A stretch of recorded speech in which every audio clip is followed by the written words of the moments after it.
저는 남편을 최대한 당당하게 쳐다보았고 남편은 제 눈을 피했어요. 그리고 저도 남편도 한동안 아무 말도 하지 않았죠. 하고 싶은 말은 정말 산더미처럼 많았지만 저는 침묵이 가장 강력한 무기라는 걸 알았습니다.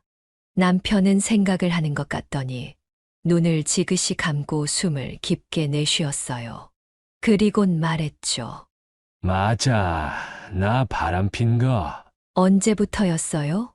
얼마 안 됐어. 몇 달 전부터야. 제가 그렇게 부족했나요? 아니야. 그건 절대로 아니야. 그저 그 사람이 좋았을 뿐이야. 참 말을 쉽게 하네요. 당신이 그 사람을 좋아함으로써 어떤 결과가 발생할 것인지 생각은 해봤어요? 정말 무책임하고 이기적이에요, 당신. 미안해. 미안하다는 말 하지 말아요. 그 말 듣기 싫어요. 제가 그동안 얼마나 힘들었는지 알기나 해요? 당신이 집에 있어도 같이 밥을 먹어도 저는 언제나 혼자였어요. 그 여자한테 웃어주듯 저에게 한 번이라도 웃어준 적 있어요? 저는 평생 당신 용서 안 할 거예요. 그래, 그렇게. 대신 그 여자는 욕하지 마. 그 여자는 잘못 없어. 지금 이 상황에서도 그 여자 편을 들어요? 정말 너무하네요. 미안해, 여보. 당신에게 상처를 준 거. 하지만 난 그 여자를 사랑해. 이런 기분은 정말 처음이야. 나도 처음엔 내 마음이 이러는 게 잘못된 거라고 생각했어. 그래서 그 여자를 밀어내기도 했다고. 하지만 결국 그럴 수 없었어. 그 여자 아니면 내가 죽을 것만 같았어. 저는 그 말을 듣고 눈을 질끈 감았습니다. 제가 가장 최악이라고 생각했던 말이었죠. 이게 어떻게 된 일일까요? 지금 남편이 아내에게 자신의 불륜 사실을 고백하고 그걸 들은 아내가 그 말에 화를 내고 있는데요. 오늘은 40년간 가장 의지해왔던 남편이 불륜을 저지른 것도 모른 채 혼자 끙끙 앓았던 임지숙님의 사연입니다. 어떤 내용의 이야기일지 바로 들어보도록 하겠습니다. 안녕하세요, 여러분. 저는 일산에 살고 있는 임지숙이라고 합니다. 올해 67이 되었어요. 오늘 제가 여러분께 들려드릴 이야기는 저보다 3살 연하인 남편에 대한 충격적인 이야기입니다. 개인적으로 누군가에게 말하기 힘든 이야기지만 여러분과 제 이야기를 공유하고 위로를 받고 싶어서 이렇게 사연을 쓰게 되었어요. 부족한 점이 많겠지만 끝까지 제 이야기를 잘 들어주시고 제가 어떻게 했어야 했는지, 제가 무슨 잘못을 한 건지 이야기해 주신다면 남은 인생 살아가는데 도움이 될 것 같습니다. 더불어 위로와 용기의 한마디 덧붙여 주시면 너무나 감사할 것 같아요. 그럼 이야기 시작하겠습니다. 먼저 이 이야기를 시작하기 위해선 제 남편과 만나게 되었을 때부터 이야기해야 할 것 같아요.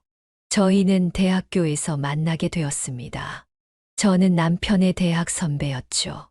남편은 건강상의 이유로 군대를 면제받아 학교를 쉬지 않고 다닐 수 있었고, 저는 중간에 학비를 벌어야 해서 1년간 학교를 쉬었어요. 그러다 보니 2년 터울로 자주 학교에서 남편을 만날 수 있었죠. 처음에는 남편을 남자로 여기지 않았어요. 한없이 귀여운 후배였죠. 당시엔 학생 운동을 많이 했을 땐데 부끄럽지만 저는 잘 참여하지 않았어요. 왜냐하면 먹고 살기도 바빴기 때문이었어요. 하지만 남편은 달랐어요. 항상 학생 운동하는 편에 서서 앞장서는 그런 학생이었죠. 무엇이 옳다고는 생각하지 않아요. 그냥 그랬다는 거예요. 근데 한 번은 그 친구가 시위를 하다가 많이 다쳤어요. 저는 우연히 골목길에서 후배를 만나 저희 집으로 가서 가벼운 치료를 해 주었죠. 학교에서도 한마디 해본 적 없는 우리였는데 그때를 기점으로 많이 친해지게 되었어요. 항상 밥을 먹을 때마다 저에게 와서 같이 먹자고 했고 저는 그러자고 했어요. 처음엔 그저 저를 잘 따르는 동생으로만 생각했는데 그 후배의 생각은 달랐더라고요. 저가 마음에 들어서 그런다고 했어요. 저는 그 말을 듣고 고민에 빠졌죠. 처음엔 거절했어요. 남자를 만날 생각도 아직 없었고 그 후배가 남자로 느껴지지도 않았기 때문이었어요. 하지만 그 후배는 포기하지 않았어요. 제가 거절을 해도 매번 저를 따라다니면서 구애를 했어요. 제가 좋아하는 음식을 포장해 온다던가, 도서관에 따라온다던가, 가끔 일을 할 때면 끝날 때까지 기다렸다가 저희 집까지 데려다 주었죠. 사실 저도 그런 후배가 나쁘지 않았어요. 말은 거절했지만 이렇게 다정한 대접은 누군가에게 난생 처음으로 받아봤기 때문이었죠. 결국 저는 후배의 끈질긴 구애에 넘어가게 되었어요. 둘은 그렇게 사귀게 되었죠. 제가 졸업을 하고 후배가 3학년이 되었을 때 잠시 이별의 위기가 있었지만 그때도 그 후배는 한결같이 저를 놓아주지 않았어요. 그 후배도 집안 사정이 녹록치 않았기에 졸업을 하고 취업한 제가 많은 도움을 주었죠. 학비는 대줄 수 없었지만 책이라든지 옷이라든지 음식 등을 매번 제가 사야만 했어요. 그래도 괜찮았어요. 그 후배는 그만큼 저에게 많은 애정을 주었거든요. 그렇게 시간이 지나고 후배도 졸업을 하고서는 작은 회사에 들어갔어요. 저희는 그때부터 동거를 시작했죠. 저와 후배는 나름대로 열심히 돈을 벌었고 집안 어르신들의 바램대로 서로 함께하는 미래를 생각하기 시작했죠. 하지만 문제가 하나 있었어요. 그 후배는 약간의 바람기가 있었어요. 워낙 다정하고 얼굴도 준수했던지라 주변엔 항상 다른 여자들이 있었죠. 바람기라고 하기엔 제가 그 모습을 목격하거나 들은 건 아니지만 저 말고도 다른 여자들에게도 매우 친절하게 대하더라고요. 저는 후배가 저 말고 다른 여자에게는 정확하게 선을 그었으면 하는 바람이었죠. 몇 번이나 제 바람에 대해서 후배에게 말했지만 항상 자기가 태어난 게 그렇게 태어난 걸 어쩌나며 오히려 화를 냈어요. 그래서 저는 이후로 말을 하지 않았죠. 그리고 결혼하게 되면 자연스럽게 우리 집안에만 집중할 거라 생각하기도 했고요. 제가 바람피는 모습을 직접 본 게 아니기에 넘어갈 수 있었죠. 그렇게 저희는 동거 기간 중 아이를 가지게 되었어요. 그래서 본의 아니게 빠른 결혼식을 올리게 되었죠. 그렇게 그 후배는 제 남편이 되었답니다. 그때 제 나이가 29이었고 남편의 나이가 26이었어요.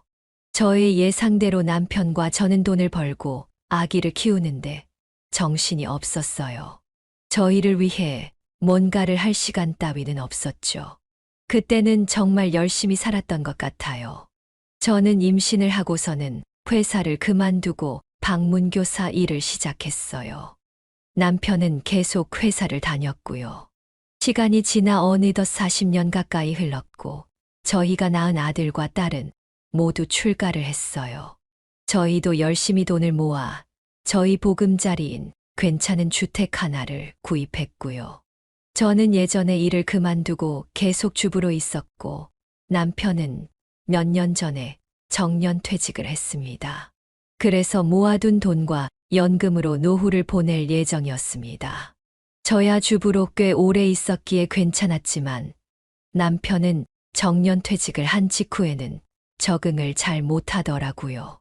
계속 일을 하면서 살았던 사람이라 계속 안절부절했어요. 그렇지만 시간이 몇 년 지나자 점점 적응을 해가는 것 같더라고요. 저도 남편에게 이제 편안한 노후를 즐기자고 했고요.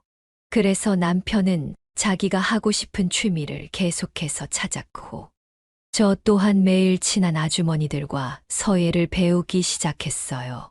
그러다가 지금은 캘리그라피에도 관심이 생겨서 또 배우고 있죠. 제가 이전부터 손으로 뭔가를 하는 것을 좋아했거든요. 남편은 저와는 다르게 바깥 활동을 좋아하더라고요. 이전에는 같이 뭔가를 하면 좋지 않을까 생각해서 취미를 맞춰볼까 했지만 아무리 해도 둘의 성향은 너무나 다르더군요. 함께하기 위해선 누군가 희생을 해야 하는 구조였어요. 그래서 그만두자고 했죠. 서로 즐겁게 하고 싶은 거 하다가 저녁에 만나 하루를 공유하는 삶도 나쁘지 않을 거라 생각했거든요. 그래서 저희는 매일 아침 함께 밥을 먹고 취미 생활을 하고 와서는 저녁에 집에서 저녁을 먹었어요. 남편은 운동이라면 손을 대지 않은 게 없었습니다. 골프, 수영, 달리기, 등산, 헬스 등등이요. 그래서 새로운 취미를 할 때마다 매번 다른 장비들로 옷방이 가득 찼죠. 저는 그래도 뭐라 하기 싫었어요. 남편이 원하는 것이니까요. 다만 저희 둘에게는 암묵적으로 규칙이 있었어요. 일주일의 주말 하루는 서로를 위해 시간을 쓰는 거예요. 그게 부부 생활에 도움이 된다고 들었거든요. 저희는 그래서 주말마다 가까운 동산에 산책을 가기도 하고, 단풍놀이를 가기도 하고, 여름엔 계곡으로 놀러 가기도 했어요. 그리고 집 가까이에 문화센터가 있어서 그곳에 자주 가서 사람들과 어울리며 책도 읽고 영화도 봤죠. 저는 이런 삶이 너무나 좋았어요. 매번 여유로웠고 평안했으니까요.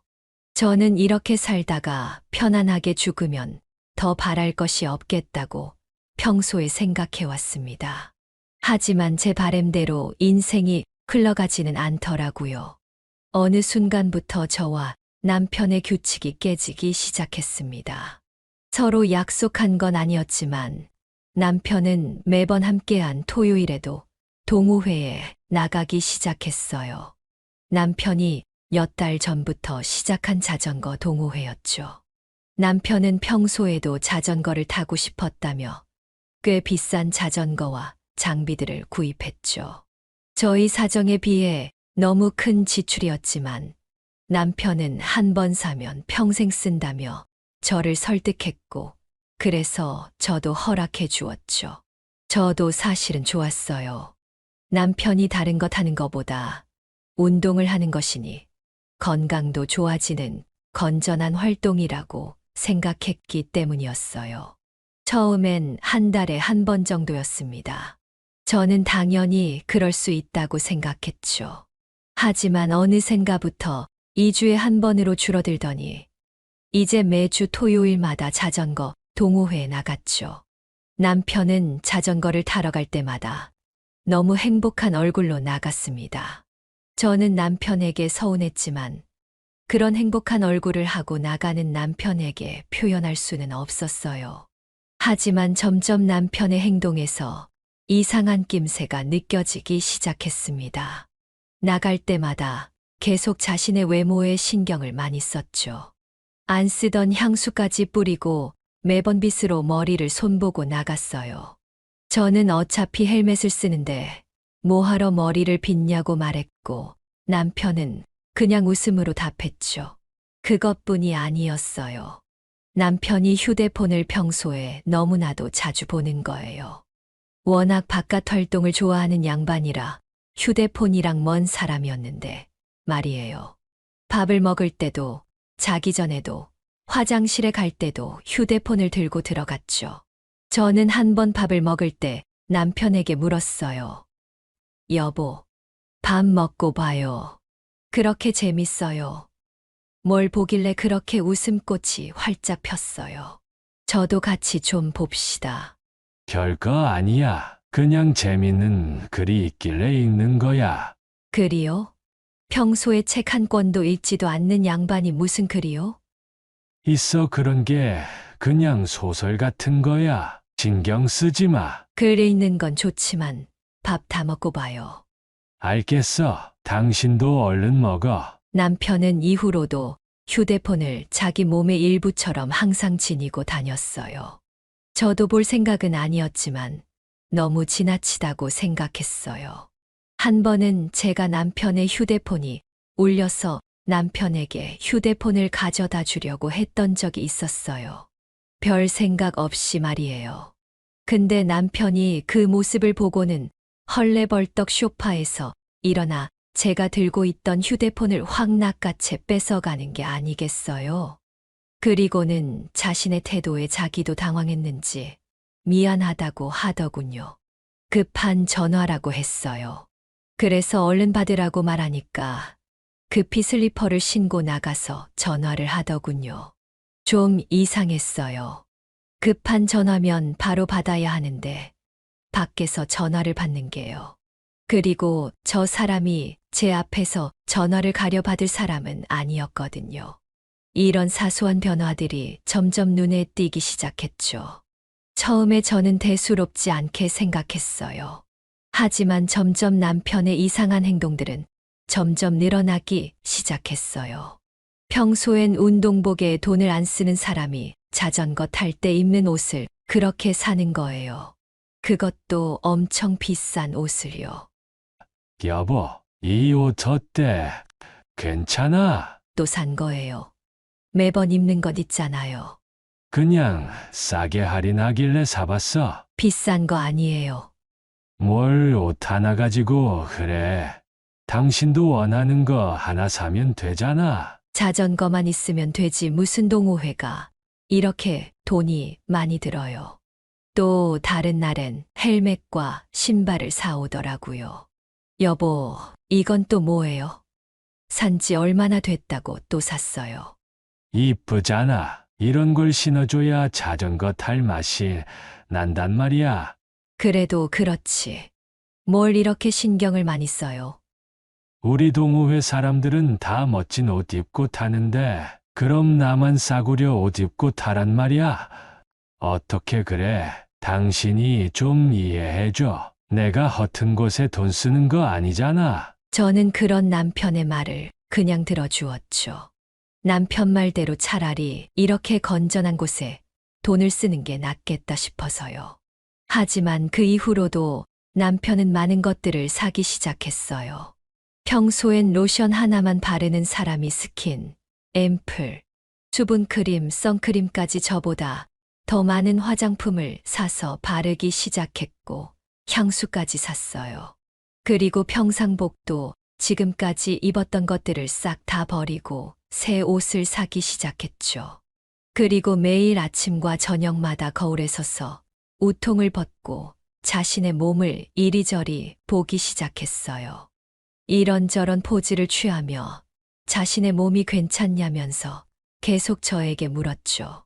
저는 그런 남편이 조금은 이상하다고 생각했어요. 자전거 동호회에서 이상한 사람들과 어울리는 건 아닌가 싶었죠. 순수한 남편을 그 사람들이 이거 사라, 저거 사라, 몸 좀 이쁘게 만들어라 등 쓸데없이 보채는 거 아닌가 걱정이 되었어요. 그러던 어느 날이었어요. 남편이 자전거를 타다가 무릎을 다치게 되었어요. 심각한 부상은 아니었지만 2주 동안은 자전거를 타지 못했죠. 그때 남편은 세상 다 죽은 표정을 짓더라고요.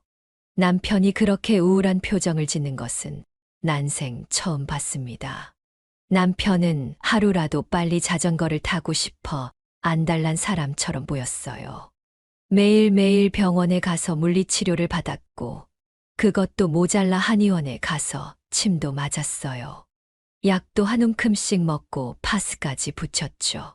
집에 오면 몸이 둔해진다면서 팔굽혀펴기를 하는 등 정말 난리도 아니었습니다. 그렇게 자전거 타는 게 좋아요? 그럼 좋지. 내가 했던 운동들 중에 가장 좋은 것 같아. 왜 이제야 시작했는지 후회가 될 정도라니깐. 그래요? 그럼 저도 한번 타볼까요? 저도 그 동호회 한번 데려가줘 봐요. 뭐? 안 돼. 당신은 못 타. 제가 뭘 못타요? 저도 젊었을 때는 꽤나 탔는데. 이게 당신이 탔던 자전거랑 같은 줄 알아? 우리 동호회는 실력자들만 모여 있어서 진짜 어려운 코스로 간단 말이야. 당신 하고 싶으면 초보자 동호회에 들어. 당신도 몇 개월밖에 안 됐잖아요.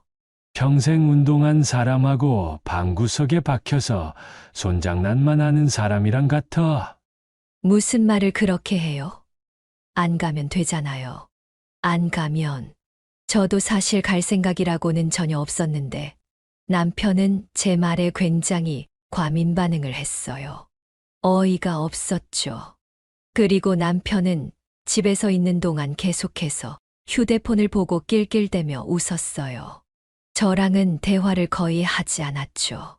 저는 남편이 어떤 걸 보고 그렇게 좋아하나 너무 궁금했어요. 그래서 남편이 소파에서 앉아 휴대폰을 집중해서 보고 있을 때 슬쩍 휴대폰을 훔쳐보았죠. 자세히 보니 남편은 소설 같은 글을 읽는 게 아닌 동호회 밴드 앱을 이용해서 사람들과 이야기하는 것 같았어요. 제가 휴대폰을 보고 있는 걸 안 남편은 소스라치게 놀라더군요. 뭐 하는 거야? 당신이 하루 종일 휴대폰만 붙잡고 있길래 뭐 하나 본 거죠. 왜 이렇게 놀래요? 사람이 뒤에 아무 말도 없이 서 있으니까 놀라지. 당신이라면 안 놀라겠어? 근데 그게 뭐예요? 이거 동호회 사람들이랑 소통하는 거야. 워낙 재밌는 친구들이 많아서 나도 모르게 집중해서 봤네. 다들 내가 빨리 나와서 오기를 바라고 있거든. 참 좋겠네요. 당신은. 그렇게 걱정해 주는 사람들이 있어서. 뭐 그렇지. 남편은 제 말에 제대로 대답도 안 하고 안방으로 들어갔어요. 그리고는 또다시 휴대폰만 붙잡고 있더라고요. 저는 그때까지만 해도 그렇게 의심하지 않았어요. 마음에는 안 들지만 그냥 남편이 잘 맞는 사람들과 만나게 되었나 보다 싶었죠. 그리고 그 동호회 이야기를 할 때마다 항상 남자인 친구들 이야기만 했어요. 그래서 저는 당연히 여자 회원을 없을 거라 생각했죠. 한 번은 그 남자들끼리 혹시 다른 여자들을 꼬시러 다니는 거 아닌가 생각해 본 적도 있지만 말도 안 된다고 생각하고서 웃어 넘겼어요. 60대 할아버지들이 어떻게 여자들을 꼬시러 다니겠어요. 말도 안 되는 이야기죠. 하지만 남편의 태도는 그냥 넘기기 힘들었어요. 함께 있었지만 마치 저 혼자 있는 듯 했죠. 아무리 제가 말을 걸고 다른 걸 하자고 해도 남편은 귀찮다는 듯이 저를 대했어요. 저는 너무나 외로웠죠. 가장 힘들었을 때는 남편과 함께 침대에 누웠을 때였어요. 남편은 밤늦게까지 휴대폰으로 산악회 사람들이라고 말했던 누군가와 연락을 했고, 제가 불편함을 표시하면 거실로 나가서 한참 동안 있다가 들어왔어요. 이건 정상적인 부부관계라고 보기 힘들었죠. 그렇게 저희 평온한 일상은 조금씩 깨져갔어요. 그렇게 남편은 무릎이 다 낫자마자 바로 자전거 동호회를 나갔어요. 저는 좀 더 쉬는 게 어떠냐고 제안해봤지만 역시나 통하지 않았죠. 그러던 어느 날이었어요. 제가 아마 처음으로 남편을 진지하게 의심한 날이었던 것 같아요. 남편은 평소보다 굉장히 늦게 집에 도착했어요. 왜 이렇게 늦었어요? 연락은 왜 또 안 했고요. 미안해. 동호회 사람들이랑 뒤풀이를 하느라고. 뒤풀이요. 술 마셨어요? 당신 술 안 마시잖아요. 맞아. 근데 사람들이 계속 한 잔만 권하는데 어떡해. 나도 모르게 한두 잔씩 받아 먹다 보니까 이렇게 됐네. 나 피곤해서 그런데 먼저 씻고 잘게. 남편은 술을 거의 마시지 않는 사람이었는데 그날은 조금 취기가 있는 채로 집에 왔죠. 그것도 밤 12시가 넘어서요. 그 후로 남편은 매 주말마다 집에 밤늦게 오기 시작했어요. 더 중요한 건 매번 술을 마시고 왔다는 거였어요. 저는 그런 남편이 걱정되기도 했지만 한편으로는 의심이 됐죠. 그 사람들이 누구길래 이렇게 술을 마시게 하는가에 대해서요. 하지만 남편이 엄청나게 취해서 오는 건 아니어서 그냥 넘어갔어요. 더 이상했던 건 남편이 전혀 피곤한 기색이 없었다는 거였어요. 자전거에 대해서는 잘 모르지만 하루 종일 자전거를 탔다며 그 나이에 피곤할 만한데 전혀 그렇게 보이지 않았어요. 그리고 옷도 아침에 입고 나간 그대로였죠. 너무나도 깨끗했어요. 그리고 남편은 몸매 관리를 해야 한다면서 저와 주중에 먹던 저녁도 먹지 않기 시작했어요. 자전거를 타려면 몸이 마른 게 유리하다면서요. 저는 뭘 그렇게까지 하냐면서 억지로 먹이려고도 했지만 남편은 완강했어요. 저는 그렇게 갑작스레 변한 남편에게 적응하기 힘들었죠. 남편과 제대로 대화한 시간이 기억도 나지 않았어요. 남편은 집에 와서는 계속 휴대폰만 받고 저는 더 이상 견디기 힘들 지경에까지 이르렀죠. 주말에는 저 혼자 집에 남아 집안일을 하고 텔레비전을 틀어 드라마를 봤어요. 남편 생각에 제대로 드라마가 눈에 들어오지도 않았는데 말이에요. 너무나 외롭고 고독한 날들의 연속이었습니다. 그러던 어느 날이었어요. 남편이 집에 들어왔는데 저는 너무 충격을 받았어요. 그 이유는 남편이 완전히 다른 사람이 되어 있었기 때문이었습니다. 남편은 눈썹 문신에 머리도 밝은 갈색으로 염색을 했어요. 피부도 어떤 시술을 받았는지 울그락불그락했죠. 저는 말문이 막혔죠. 당신 그게 뭐예요? 도대체 뭐 하고 온 거예요? 아, 이거. 요즘 유행이라고 해서 좀 해봤어. 아니, 그래도 그렇지. 당신 나이에 그런 게 뭐가 필요해요? 자연스럽게 늙어가는 게 멋있는 거죠. 좀 멋있으면 멋있다고 해주면 안 돼. 당신이나 그렇게 살아. 나는 전개 살 테니깐. 아무리 그래도 그렇지. 저에게 말도 안 하고 이러는 게 어딨어요? 내가 일일이 당신한테 허락을 맡아야 해. 내 얼굴에다가 하는 건데, 내 마음인 거지. 우리 동호회 사람들은 다 했어. 필요하면 당신도 하면 되잖아. 저는 남편의 말에 더 어이가 없었어요. 예순이 훨씬 넘은 할아버지가 염색에 피부과 치료에 눈썹 문신까지 하다니요. 분명 뭔가가 있는 거였어요.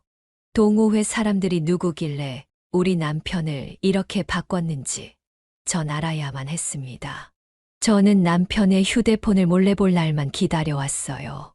남편은 정말 휴대폰을 몸에 붙이고 다니는지 절대로 쉽게 휴대폰을 그냥 놔두지 않더군요. 그러던 어느 날이었어요. 남편은 그날도 거실에서 휴대폰을 하다가 안방에 들어왔어요. 그러다 제가 자는 걸 확인하고는 휴대폰을 하다가 그대로 잠이 들었죠. 저는 1시간 동안 자는 척을 했고 남편이 코를 고는 걸 확인하고는 옆에 충전해둔 휴대폰을 슬쩍 빼서 거실로 나왔어요. 저는 항상 남편이 들어가는 어플을 눌렀어요. 그곳엔 남편이 말했듯이 여러 사람들이 있는 것 같더라고요. 여러 공지사항이나 당일에 찍은 사진들, 여러 개인적인 이야기들이 적혀 있었어요. 근데 사진을 보니 저와 동년배로 보이는 여성분들이 많더라고요. 저는 거기서 처음으로 놀라게 되었습니다. 지금까지는 남자들만 있는 동호회인 줄 알았거든요. 다만 남편이 저에게 그 사실을 숨긴 것은 아니었기 때문에 괜찮았어요. 하지만 중요한 건 개인 메시지 창이었어요. 그곳엔 남편이 개인적으로 동호회 사람과 연락한 내용이 있었어요. 이름은 적혀 있지 않았지만 동호회 회장이라고 적혀 있더군요. 하지만 그 내용이 굉장히 충격적이었어요. 남편은 그 회장에게 이렇게 보냈습니다. 회장님, 오늘도 고생 많으셨습니다. 헤어진 지 얼마나 됐다고 벌써 보고 싶네요. 그리고 회장은 남편에게 이렇게 보냈어요. 저도예요. 김 선생님, 오늘 참 멋지셨어요. 동호회 사람들 중에서는 김 선생님이 제일 인물이 좋으신 것 같아요. 다음 주가 기다려지네요. 저는 그 내용을 보고 어떻게 받아들여야 할지 혼란의 도가니에 빠졌습니다. 손이 덜덜 떨려 휴대폰을 놓치고 말았죠. 어떻게 동호회 회장과 회원이 이런 대화를 나눌 수 있는지 이해가 되지 않았어요. 남편은 휴대폰 떨어뜨리는 소리를 들었는지 급히 안방에서 나오는 소리가 들렸어요. 저는 깜짝 놀래 재빨리 휴대폰을 주워서 탁자 위에 두고는 소파에서 자는 척을 했어요. 남편은 거실에 나와 자는 저를 보고 제 얼굴에 대고 손을 흔들어 자는지 확인을 했죠. 그리곤 탁자에 있는 휴대폰을 들고 다시 안방으로 들어갔어요. 심장이 터질 것만 같았어요. 이 상황을 어떻게 받아들여야 하는지 도통알 수가 없었죠. 하지만 그래도 아직 심증만 있는 것이었지 물증이 있는 건 아니었어요. 제가 무고한 남편을 의심하는 걸 수도 있으니까요. 저는 그 동호회 회장이 도대체 누군지부터 알아야겠더라고요. 그렇게 다음 날이 되었고 저는 아침 일찍 일어나 아침을 차렸어요. 남편은 아무 말 없이 식탁에 앉아 숟가락을 들었죠. 그리고는 저에게 물었어요. 어저께 왜 거실에서 잤어? 잠이 안 와서요. 소파에 앉아서 이런저런 생각하다 보니까 저도 모르게 잠이 들었네요. 날씨가 요즘 따뜻해서 망정이지 추웠으면 당신 입 돌아갔어. 네, 조심할게요. 그리곤 다시 밥을 먹었어요. 저는 제 목까지 차오르는 질문을 해야 할까 말까를 계속 고민했죠. 하지만 묻지 않으면 저는 계속해서 남편을 의심해야 하는 상황이었어요. 그래서 저는 남편에게 물었죠. 당신 동호회에도 회장님 있죠? 있지. 그건 왜? 아니요. 그냥 궁금해서요. 어떤 분이세요? 회장님이 어떤 분인지 당신이 왜 궁금해? 궁금할 수도 있죠. 좀 말해줘요. 회장님이 회장님이지 뭘. 말할 게 뭐가 있어. 여자예요? 남편은 제 질문에 잠시 멈칫했어요. 그리고 시선을 떨군 채 저를 보지 않고 말하더군요. 응, 여자애야. 전 당연히 남잔 줄 알았네요. 왜 여자라고 말 안 했어요? 말할 필요가 뭐가 있어. 남자든 여자든 그게 뭐가 중요해. 그게 당신한테 무슨 상관이라도 있나? 남편의 그 말에 저는 아무 말도 할 수 없었습니다. 저는 휴대폰에 있는 내용에 대해서 물어보고 싶었지만 그럴 수 없었어요. 그 이야기는 제가 확실한 증거가 있어야만 할 수 있었죠. 지금 그 이야기를 꺼내봤자 저만 이상한 사람이 될 것이 뻔했어요. 남편은 후다닥 밥을 먹고 자리에서 일어나더군요. 그리곤 불편한지 밖으로 나가버렸어요. 그래서 저는 다른 방법을 찾아야만 했습니다. 양심에는 찔렸지만 분명 남편의 행동은 너무나 부자연스러웠어요. 그건 40년 넘게 같이 산 저기에 알 수 있었죠. 그래서 저는 인터넷에 알아보기 시작했어요. 남편의 불륜에 대해서요.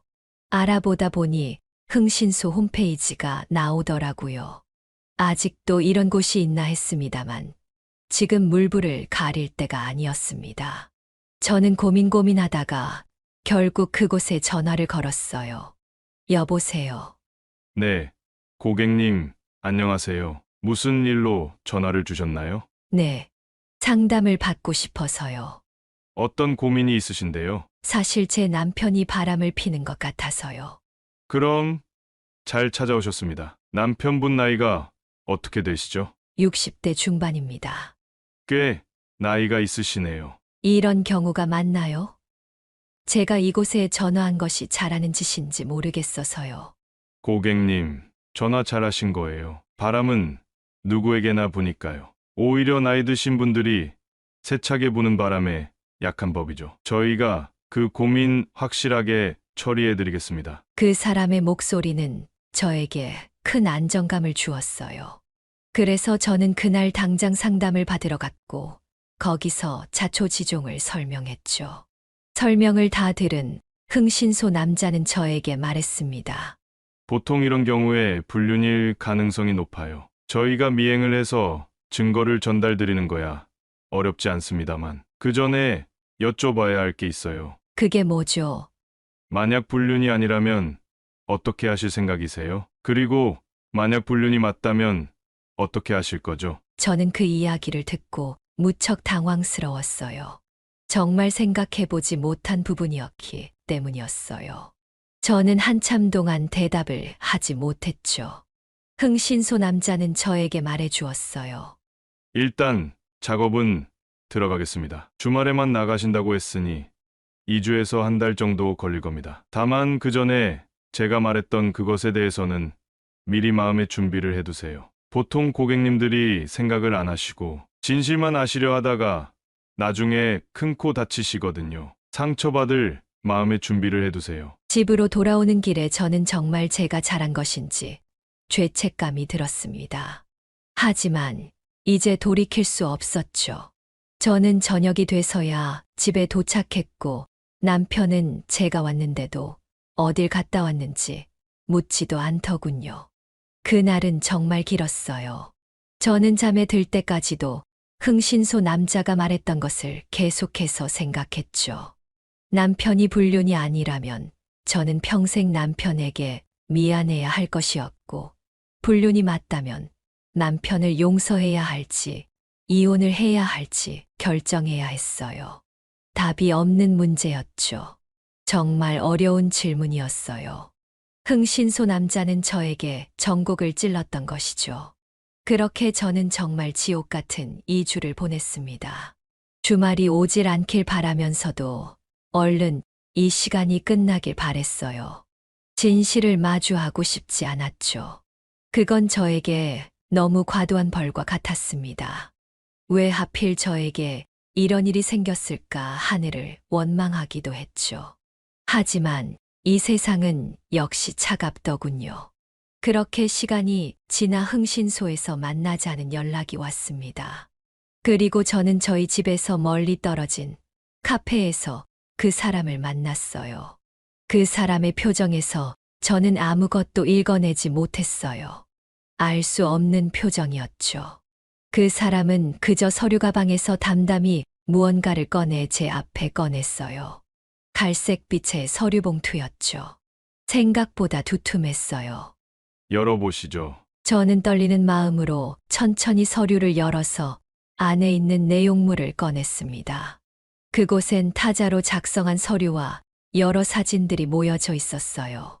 서류에는 2주 동안 남편의 행적이 시간별로 적혀 있었어요. 저는 사진을 볼 자신이 없어 서류 먼저 펼쳐보았죠. 주중에는 역시 별일이 없었어요. 집 근처에서만 시간을 보냈더라고요. 그리고 대망의 토요일이 되었어요. 남편은 자전거를 타고는 길가로 나갔어요.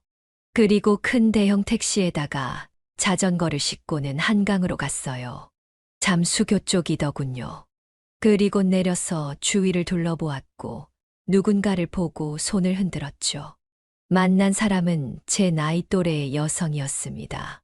그 여성도 자전거와 헬멧을 쓰고 있었죠. 둘은 서로를 보고 웃으며 포옹을 했어요. 그리곤 손을 잡았죠.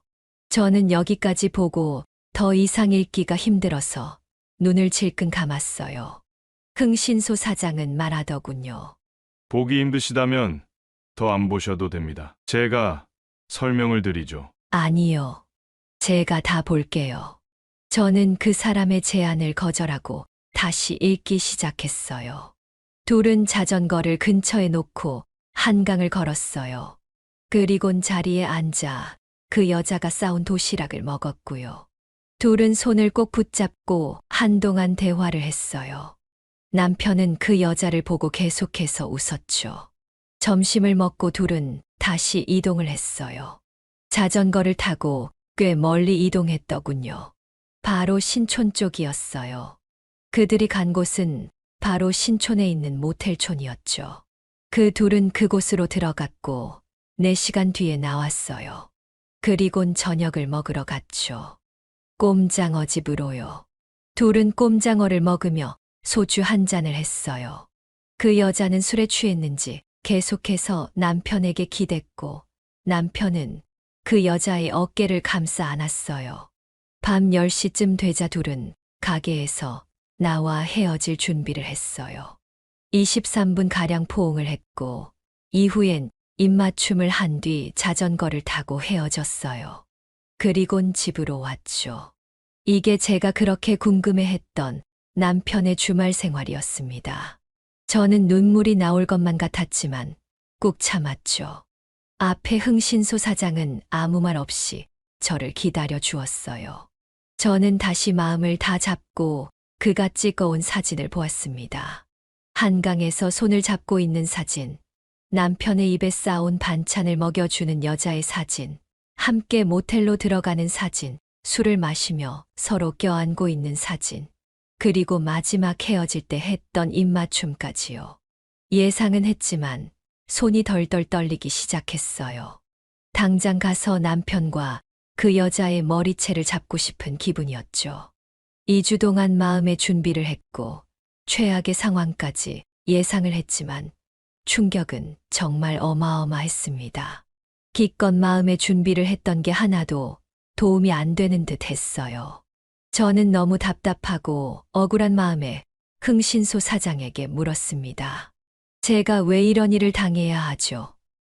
제가 무슨 잘못을 했길래? 사장은 아무 말도 하지 않았어요. 이제 제가 어떻게 해야 할까요? 다른 사람들은 어떻게 하죠? 어떻게 해야 할지 모르겠어요. 그러자 흥신소 사장은 말했습니다.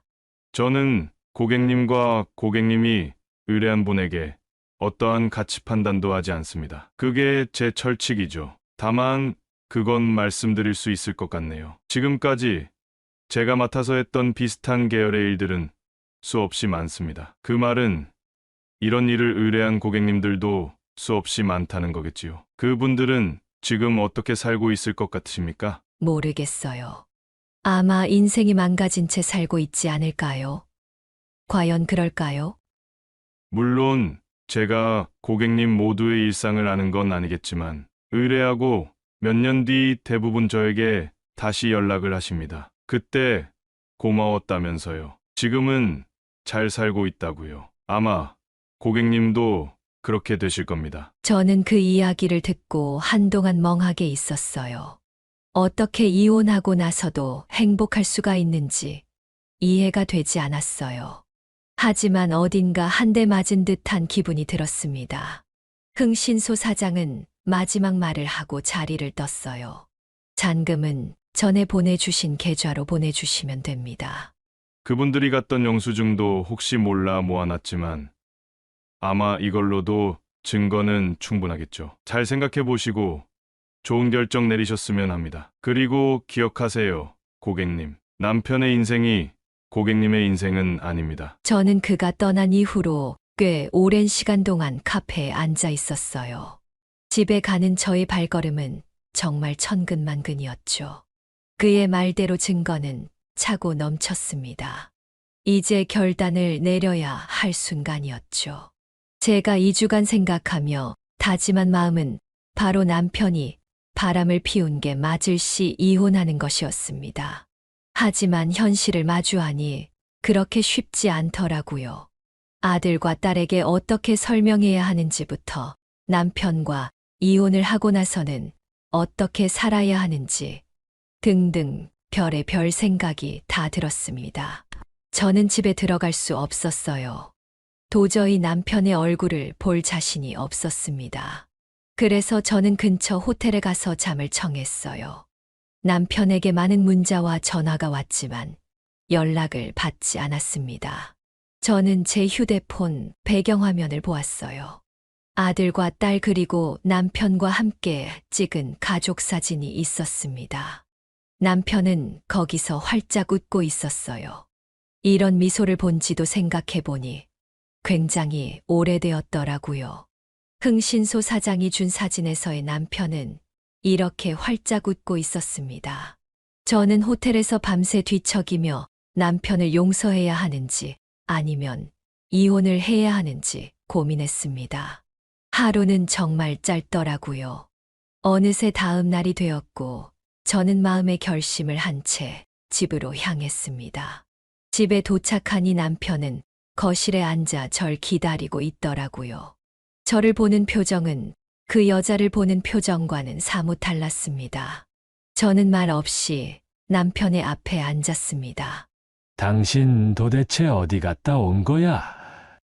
그 나이에 외박을 해. 이게 말이 된다고 생각하는 거야? 저도 제가 하고 싶은 대로 사는 건데 안 되나요? 뭐라고? 당신도 하고 싶은 거 다 하면서 살잖아요. 당신 지금 말 다 했어? 남편의 말소리는 저의 심장을 뛰게 만들었어요. 저는 눈을 감고 한숨을 크게 쉬었죠. 당신 뭐야? 지금 내 앞에서 한숨 쉰 거야? 저는 말 없이 남편에게 흥신소 사장이 찍은 사진을 보여주었습니다. 바로 입맞춤을 하는 사진이었죠. 저는 더 이상 남편의 변명을 듣기 싫어 가장 강력한 사진을 보여주었어요. 남편은 그 사진을 들어서 자세히 보더니 사진 속 남자가 자신이라는 것을 알아챈 뒤 사진을 3개 내려놓았어요. 당신 뭐야? 나 미행한 거야? 제가 한 건 아니고요. 사람을 고용했어요. 뭐? 그걸 자랑이라고 하는 거야? 지금 저한테 큰 소리를 칠 때가 아닐 텐데요. 바람을 필 거면 제가 모르게 피지 그러셨어요.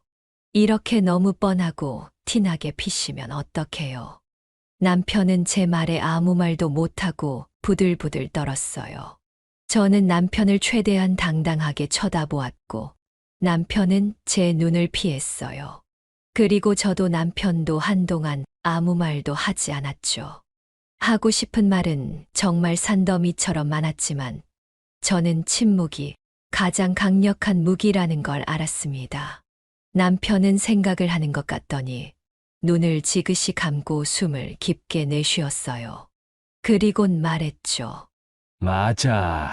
나 바람핀 거. 언제부터였어요? 얼마 안 됐어. 몇 달 전부터야. 제가 그렇게 부족했나요?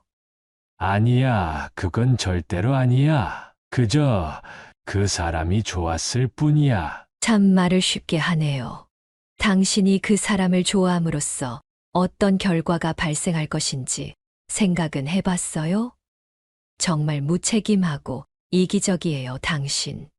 미안해. 미안하다는 말 하지 말아요. 그 말 듣기 싫어요. 제가 그동안 얼마나 힘들었는지 알기나 해요? 당신이 집에 있어도 같이 밥을 먹어도 저는 언제나 혼자였어요. 그 여자한테 웃어주듯 저에게 한 번이라도 웃어준 적 있어요? 저는 평생 당신 용서 안 할 거예요. 그래, 그렇게. 대신 그 여자는 욕하지 마. 그 여자는 잘못 없어. 지금 이 상황에서도 그 여자 편을 들어요? 정말 너무하네요. 미안해, 여보. 당신에게 상처를 준 거. 하지만 난 그 여자를 사랑해.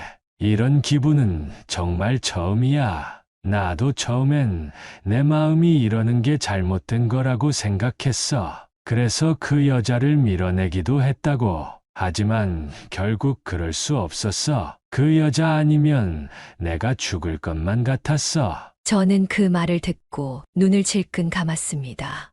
제가 가장 최악이라고 생각했던 말이었죠. 눈물이 나오려는 걸 간신히 참았습니다. 당신은 지금 그 말 제 앞에서 해서는 안 됐어요. 꼴도 보기 싫으니까 당장 나가요. 남편은 말없이 일어섰습니다. 그리고 옷을 입고 장롱에서 큰 가방을 꺼내 물건 몇 개를 챙긴 뒤 집을 나갔습니다. 저는 남편이 가고 나서야 눈물을 흘렸어요. 정말 펑펑 울어댔습니다. 그렇게 운 건 제 인생에서 처음이었던 것 같아요. 그렇게 밤새도록 울어서 거의 실신 직전까지 갔으니까요. 저는 그렇게 그대로 거실에서 울다 잠이 들었고 다음 날 점심쯤 일어났습니다. 눈물 자국이 아직 얼굴에 남아 있더라고요. 햇빛이 강하게 집으로 들어오고 있었습니다. 제 마음과 달리 날씨는 정말 맑더군요. 하늘이 원망스러웠어요. 하지만 저는 살아가야 했습니다. 배에서 꼬르륵 소리가 났습니다. 생각해보니 어제부터 아무것도 먹지 않았더라고요. 저는 냉장고를 열어 반찬을 꺼내 찬밥에 물을 말아 먹었어요. 기운은 없었지만 최대한 씩씩하게요. 지금 생각해보면 그때는 남편에 대한 원망과 미움이 저의 원동력이었던 것 같아요. 남편이 후회하도록 정말 잘 살아보겠다라는 마음이 들었어요. 저는 그 후로 씻고 몸을 단정히 했습니다. 그리곤 자식들에게 전화를 했어요. 남편이 바람을 폈다고는 말하지 않았습니다. 그저 서로 좋은 마음으로 이혼하겠다고만 말했어요. 왜 그런지는 저도 모르겠더라고요. 남편이 정말 미웠지만 그래도 애아빠로서는 그런 대접을 받으면 안 된다고 생각했어요. 아이들은 너무 당황해 했지만 그래도 차분하게 들어주었습니다. 그렇게 시간은 흘렀고 저희는 이혼을 하게 되었어요. 저는 아직 남편을 만나서 이야기할 준비가 되지 않아 변호사를 통해서만 전달했죠. 재산도 정확히 반반 나누고 아파트도 처분하기로 했어요. 제가 남편의 불륜 증거를 제시했다면 제가 훨씬 더 많이 가져갈 수 있었겠지만 그러지 않았어요. 남편도 저의 제안에 아무런 토를 달지 않고 진행해 주었습니다. 그렇게 저희는 합의 이혼을 하게 되었고 마지막 법원에서 만나게 되었습니다. 그리 감정 가득한 이야기는 하지 않았어요. 서로 아무 말 없이 마지막 서명을 한 뒤 법원에서 나왔습니다. 그리곤 깔끔하게 헤어졌어요. 서로 잘 살라는 말과 함께요. 원래 오기 전에는 이왕 이렇게 된 거 행복하게 살라고 말해주고 싶었지만 제가 마음이 좁은지 그렇게까지는 안 되더라고요. 그렇게 새로 이사한 작은 집에 혼자 남아 아직 정리하지 못한 짐들을 정리했습니다. 정리하다 보니 사진첩이 있더라고요. 그걸 열어보니 지금까지의 40년 세월이 모두 들어 있었습니다. 참 언제 이렇게 세월이 갔나 싶더라고요. 눈물은 더 이상 나지 않았어요. 평생 흘릴 눈물을 그때 다 흘렸었거든요. 그 사람 때문에 더 눈물을 흘리고 싶지도 않았고요. 그렇게 저는 혼자가 되었습니다. 아이들은 저와 남편이 왜 헤어졌는지 묻지 않아 주었어요. 그건 참 고맙더라고요. 그래서 가끔 제가 외로울까봐 자주 찾아주었습니다. 그리고 몇 달이 지나 남편이 그 여자와 재혼을 했다는 소식을 들었습니다. 자식들은 그 결혼식에 참석한다고 하더라고요. 저는 물론 가지 않았습니다. 저는 아이들에게 웃으며 다녀오라고 했죠. 저는 처음 혼자 남았을 땐 뭘 하고 지내야 하나 고민을 했어요. 반평생 같이 산 사람이 있다가 없으니까 정말 허전하더군요. 그럴 땐 라디오를 듣거나 텔레비전을 봤어요. 그리고 유튜브로 사연을 많이 들었습니다. 다른 분들도 저는 비교가 안 될 만큼 힘든 일을 많이 겪으셨더라고요. 그렇지만 사연자분들이 거기서 주저앉지 않고 다시 삶을 향해 힘차게 나아가는 모습을 보고 저도 그래야겠다고 생각했어요. 그래서 저는 제가 좋아하는 캘리그라피와 공예를 시작했어요. 손재주가 있어서 금방 늘었죠. 그래서 매일매일 공방에 가서 작업을 했어요. 그리곤 주말에는 근처 공원에 가서 작업한 글과 공예품을 싼 가격에 팔았어요. 거의 재료값만 받고서는요. 돈이 필요해서가 아닌 사람들과 교감하고 싶어서였어요. 여기에 집중하면서 사니 뭐 삶도 별거 없더라고요. 그냥 이렇게 살다 가도 나쁘지 않겠다 싶었어요. 그렇게 1년이란 시간이 지나갔어요. 저는 추운 겨울 때만 빼고 매일 공원에 갔어요. 처음엔 웬 할머니가 공예품을 팔고 있으니 사람들이 이상하게 봤지만 곧 그곳의 마스코트가 되었답니다. 자주 젊은 처자들이 물건을 사러 왔고 제 또래 할머니들 중에서도 단골이 생겼어요. 그러다 보니 어느새 제가 공원에 가면 제 주변에 많은 사람들로 둘러싸였죠. 그렇게 저는 제 또래 친구들과 세상 이야기를 하며 하루하루를 보냈습니다. 그리고 요즘에 친구들과 가장 많이 하는 말이 한 할아버지의